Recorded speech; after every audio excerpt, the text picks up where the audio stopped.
Bienvenue mesdames et messieurs dans votre émission Vivre les réalités du ciel sur la terre.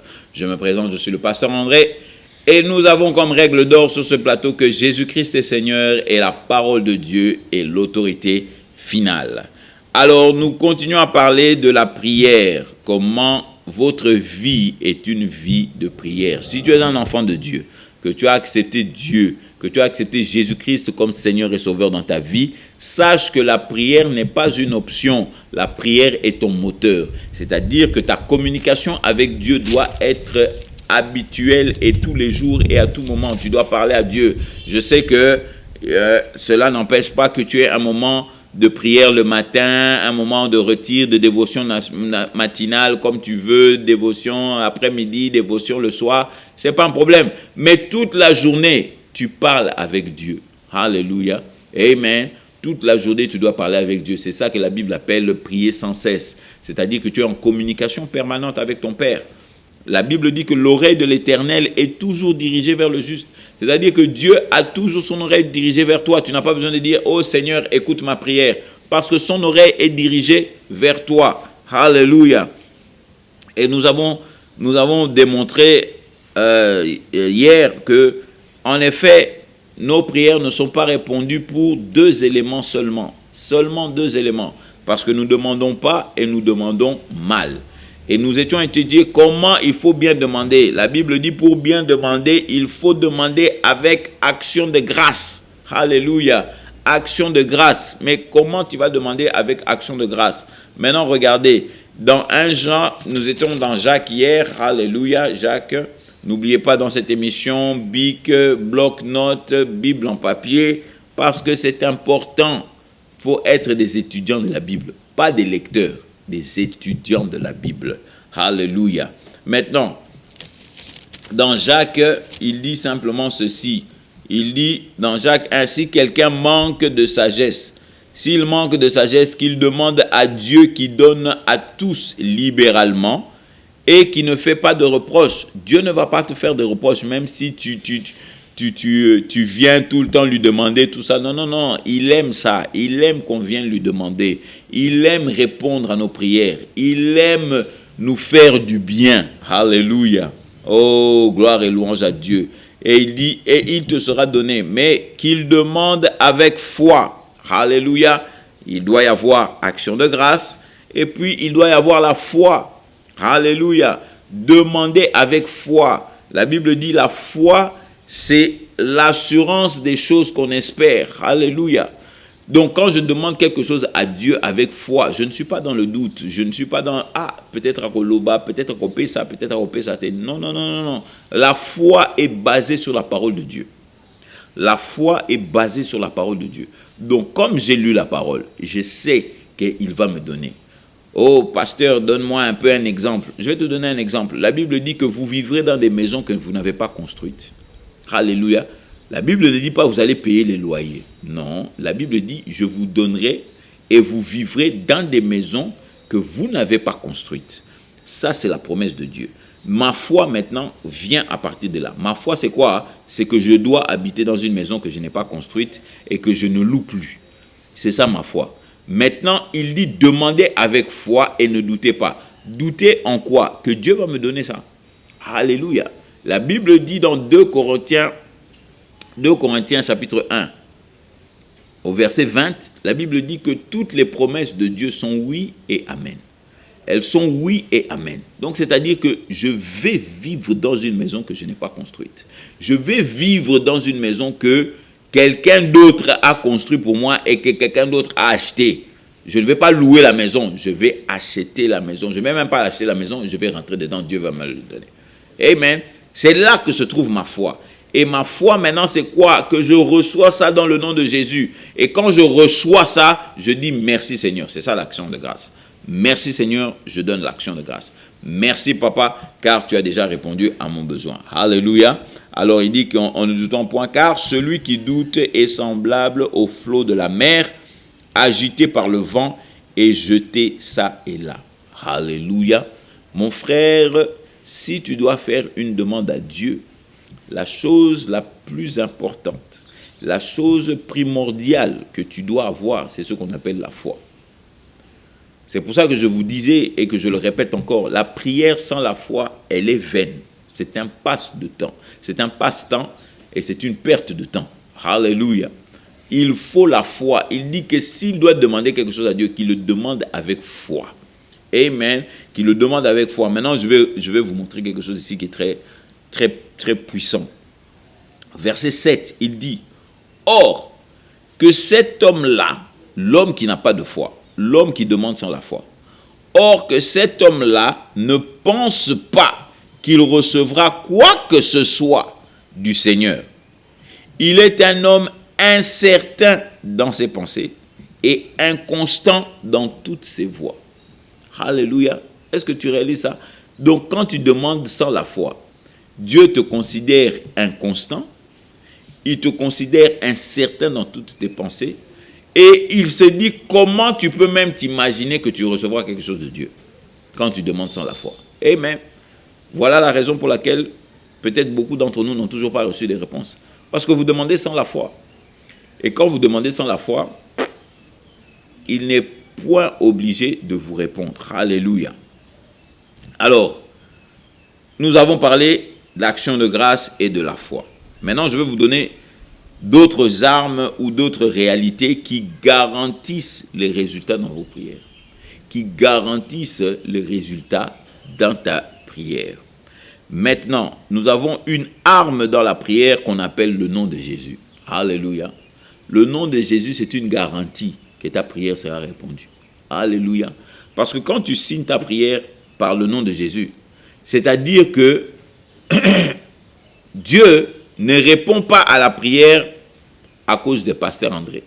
Répond à la prière à cause de Jésus. Alléluia. Jésus-Christ a dit tout ce que vous demanderez en mon nom au Père, il va vous le donner. Donc, c'est l'assurance que tu auras la réponse de ta prière lorsque tu pries au nom de Jésus. Alléluia. Et là, en ouvrant une petite parenthèse, la prière Notre Père, alléluia, que tout le monde utilise aujourd'hui, que les gens répètent comme si c'était de l'eau à boire. La prière Notre Père, je vais laisser juste cette équation-là dans ta tête. Est-ce que la prière Notre Père termine au nom de Jésus? Réfléchis un peu. Est-ce que ça termine au nom de Jésus?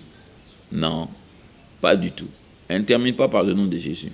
Tu peux ouvrir, ça se trouve dans, je crois, dans Matthieu 6, verset 9. Tu peux lire, verset 9 jusqu'à 11, je crois. Tu peux lire, elle ne termine pas par le nom de Jésus. Maintenant, la question c'est de se poser, est-ce que cette prière-là, c'est une prière pour les enfants de Dieu? Ou bien c'était une prière avant, dans l'Ancien Testament? Alléluia. Je te laisse un peu ça pour que tu puisses réfléchir. Donc, ce qui fait que nous prions au nom de Jésus-Christ. Nous prions au nom de Jésus-Christ. Ça, c'est l'arme numéro 1. La deuxième chose, nous prions la parole de Dieu. Alléluia. Nous prions la parole de Dieu. Amen. Regardons dans la garantie à la prière. Je suis en train de vous donner des garanties de la prière. Alléluia, qui vous donneront des réponses à vos prières. Maintenant, regardez. Jean 15. Alléluia. Jean 15 au verset 7. La Bible dit, « Si vous demeurez en moi et que mes paroles demeurent en vous, vous demanderez ce que vous voudrez et il vous sera fait. » Alléluia. Vous demanderez ce que vous voulez et il vous sera fait. Alléluia. Tout ce que vous demanderez au Père en mon nom, il vous le donnera. Mais maintenant, il est en train de nous dire que tout ce que, si vous demeurez en moi et que mes paroles demeurent en vous, effectivement, tout ce que vous demanderez, vous sera fait. Donc, en d'autres termes, Dieu veut que tu puisses avoir tout ce que tu demandes. Mais pour que Dieu te le donne, il faut que tu demeures en Jésus et que les paroles de Jésus demeurent en toi. Donc, ta garantie dans la prière, c'est quoi? La parole de Dieu. Alléluia. La garantie. Mais tu vas me dire, oh, mais comment être en Jésus? Être en Jésus, ça veut dire être né de nouveau. Est-ce que tu es né de nouveau? Si tu n'es pas né de nouveau, ne t'en fais pas. Avant que cette émission termine, on va te donner l'opportunité d'être né de nouveau. Mais ce qui est sûr, c'est que quand tu es né de nouveau, tu es en Jésus. Mais ce n'est pas là que l'équation s'arrête. L'équation s'arrête lorsque la parole maintenant demeure en toi. Et je veux attirer votre attention sur le mot demeurer. Demeurer, ce n'est pas visiter. Demeurer, ce n'est pas une salutation. Demeurer, ça veut dire kofanda. Rester dedans. Alléluia. Je sais que des gens croient qu'ils demeurent dans la parole parce qu'ils écoutent la parole le dimanche à l'église. Mon frère, tu ne demeures pas dans la parole. Quelqu'un qui demeure dans la parole, c'est comme toi, par exemple, tu demeures dans ta maison. Quand quelqu'un te cherche, ata oke mokili mobimba. Même si tu es sorti dans toute la maison, ce qui est sûr, c'est que tu vas rentrer dans ta maison. Pourquoi? C'est ta demeure. Et c'est ça, un enfant de Dieu qui demeure dans la parole de Dieu. Peu importe les situations qu'il est en train de vivre, fin de fin, Lilo Banzambe Obima, il va parler de la parole de Dieu. Il va dire, Job, dans toutes ses souffrances, est arrivé à dire, mais je sais qu'en dernier lieu, mon Rédempteur se lèvera. Alléluia. Bien qu'il était en train de se justifier, qu'il était en train de dire, oh, comment la douleur comme ça peut m'arriver, pourquoi ceci, pourquoi cela. Non. Il a dit, moi, je sais que mon Rédempteur se lèvera. Ça, c'est quelqu'un qui demeure dans la parole de Dieu. Alléluia. Qui ne se laisse pas voir par les situations qui se passent autour de lui. Donc, en deuxième, nous avons la parole de Dieu. Je vais encore vous donner un autre verset. L'autre verset, ici, ça se trouve dans 2 Pierre, chapitre 1. 2 Pierre, chapitre 1. Alléluia. À partir du verset 2. Il dit que la grâce et la paix, que la grâce et la paix vous soient multipliées dans la connaissance de Dieu et de Jésus, notre Seigneur. Donc, vous voyez encore que là, c'est la parole de Dieu qui multiplie la grâce et la paix dans ta vie. Donc, ce qui fait qu'un chrétien qui n'a pas de Bible, ce n'est pas un chrétien. Ou bien, comme on dirait, c'est un tigre en papier. Même le diable n'a pas peur de lui parce qu'il ne connaît pas la parole de Dieu. Donc, il faut absolument que tu aies une Bible, que tu médites la parole, que tu étudies la parole, que tu confesses la parole, que tu vives la parole, que tu marches dans la parole. Parce que c'est ça la clé de la prière. C'est ça la clé même qui te permettra de réussir dans ce monde. Alors, tout se fait au nom de Jésus et par la parole de Dieu. Et troisièmement, la Bible nous dit la puissance du Saint-Esprit. Papa, tu ne peux pas prier sans la puissance du Saint-Esprit. Alléluia. Tu ne peux pas prier sans la puissance du Saint-Esprit. Alléluia. Nous allons dans Romains 8. Romains 8. Alléluia. Donc ça, ce sont des garanties. Garanties, c'est-à-dire que le nom de Jésus te garantit que tu auras une réponse à ta prière. La parole de Dieu te garantit que tu auras une réponse à ta prière. Alléluia. Et maintenant, la puissance du Saint-Esprit te garantit aussi. Alléluia. Mais maintenant, regarde bien comment cela se passe. Dans le verset Romains 8 au verset 26, la Bible le dit clairement. De même aussi, l'Esprit nous aide. L'Esprit nous aide dans notre infirmité, car nous ne savons pas ce qu'il faut demander comme il se convient. Maintenant, je voudrais attirer ton attention ici. La Bible ne dit pas que tu ne sais pas prier. Tu ne sais pas quoi demander. Non. Mon frère, si j'ai besoin d'un travail, ma demande c'est quoi? Donnez-moi du travail. Si j'ai pas de nourriture chez moi, la demande c'est quoi? Donnez-moi à manger. Donc, ce n'est pas que je ne sais pas comment il faut le demander. Je ne sais pas ce qu'il faut demander, excusez-moi, je ne sais pas ce qu'il faut demander, mais il dit ici, car nous ne savons pas ce qu'il faut demander comme il convient.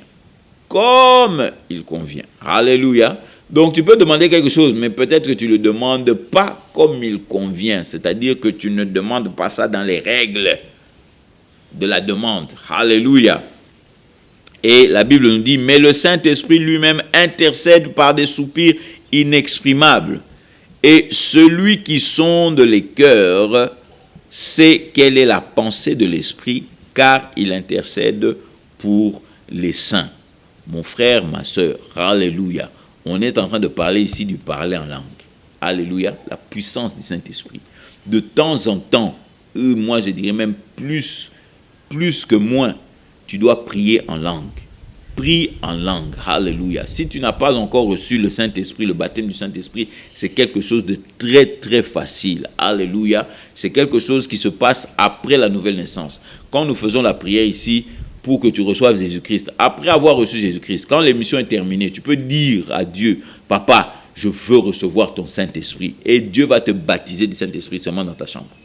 Seulement dans ton salon. Partout où tu es, Dieu peut te baptiser du Saint-Esprit. Et puis, bouh, tu commences à parler en langue, mon frère. Alléluia. Il n'y a rien de mystérieux. Tout se passe par la foi. Il faut que tu croies que Dieu peut te baptiser du Saint-Esprit. Alors, voici que notre temps réparti pour aujourd'hui arrive à sa fin. Alléluia, mon frère, ma soeur. Oui, la prière est le moteur de ta vie. Oui, la prière est l'élément qui te sortira du niveau 0 au niveau héros. Mais ce que tu dois faire, tu dois comprendre que la parole, le nom de Jésus-Christ est une garantie dans ta prière. La parole de Dieu est une garantie dans la prière.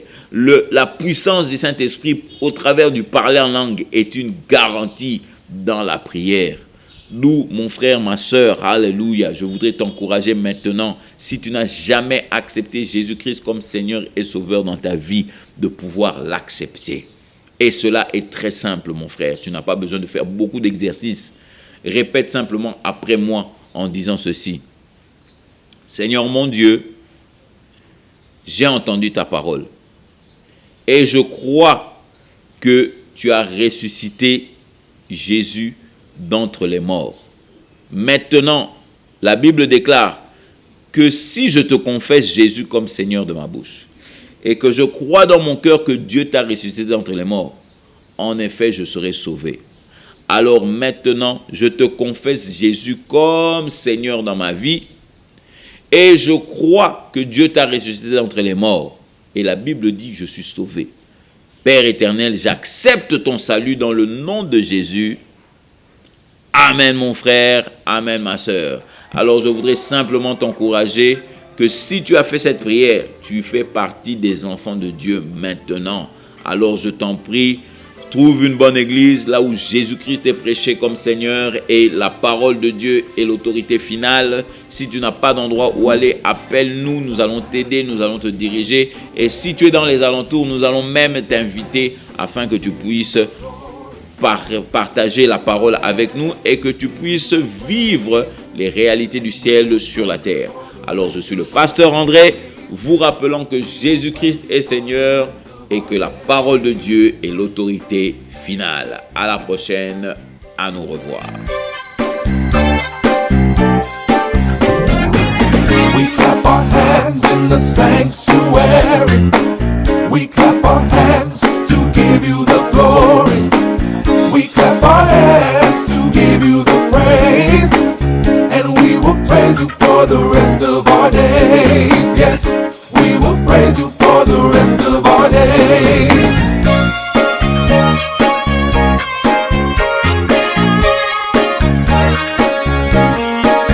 We sing a song in the sanctuary. We sing a song to give you the glory.